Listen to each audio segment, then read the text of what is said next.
This is an ABC News special report. Now reporting, George Stephanopoulos. Good afternoon. We're coming on the air right now because a tentative deal to address Iran's nuclear program has been reached in Switzerland between the United States, Iran, and 5 other nations right now. It's just been announced by the Foreign Minister of the European Union, Federica Mogherini, and she said that the agreement has been to reach the parameters of solutions and that a final deal will now be drafted. That was preceded by a tweet from the Secretary of State, John Kerry, who says this is a big day.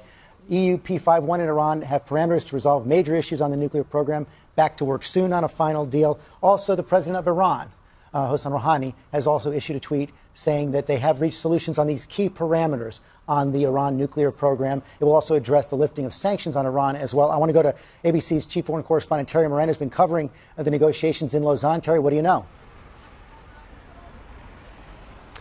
Well, George, both sides are describing this as a win-win, as they naturally would after having missed a couple of deadlines. But the key here is, what did Iran really want in this negotiation? They wanted the sanctions lifted right away. And what the EU chair just said was that is going to happen. What did the U.S. really want? Strict limits on Iran's ability to turn its nuclear programs into weapons. And that is going to be the source of debate. What you see in this agreement so far is that the U.S. and allies did succeed in limiting Iran's nuclear programs in several key ways, but it will be an open question to see if it satisfies the many skeptics, the critics of these talks, conservatives in Washington, and of course, Prime Minister Netanyahu in Israel. What we can expect to hear from the United States is that this is the best way to bind Iran's nuclear programs, making sure they don't go into weapons, primarily with very tough inspections, reductions of those programs, and a 10-year limit on this deal. That is essentially what we're going to hear. That's what we're going to hear from Secretary Kerry. President Obama also expected to